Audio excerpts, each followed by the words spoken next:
જય શ્રી કૃષ્ણ, જય ગુરુદેવ. ગુરુ કૃપા જ્યોતિષ કાર્યાલયની અંદર આપનું સ્વાગત છે. તો આજે આપણે વાત કરવાના છીએ કે ભગવાન શિવ ભગવાનના શિવલિંગ ઉપર બિલ્વપત્ર એટલે કે બિલીપત્ર શા માટે ચડાવવા જોઈએ. બિલીપત્ર છે એ 3 ભાગની અંદર વહેંચાયેલા છે.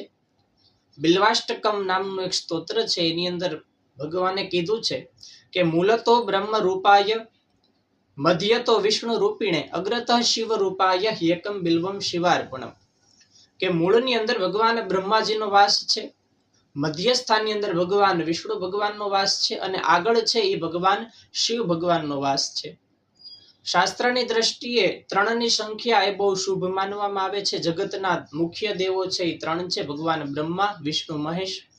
જગતની 3 દેવીઓ છે એ મુખ્ય છે મહાકાલી, મહાલક્ષ્મી અને મહાસરસ્વતી.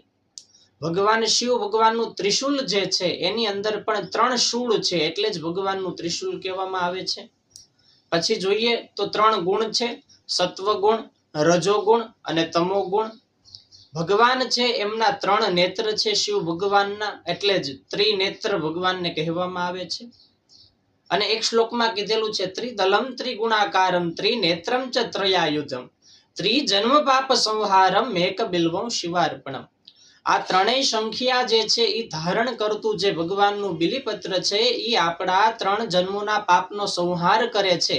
એટલા માટે ભગવાન શિવ ભગવાનના શિવલિંગ ઉપર આપણે બિલીપત્ર ચડાવવું જોઈએ અને એ બિલીપત્ર ચડાવવાથી આપણને અનંત ગણા પાપમાંથી આપણને ભગવાન મુક્તિ અપાવે છે. જય શ્રી કૃષ્ણ.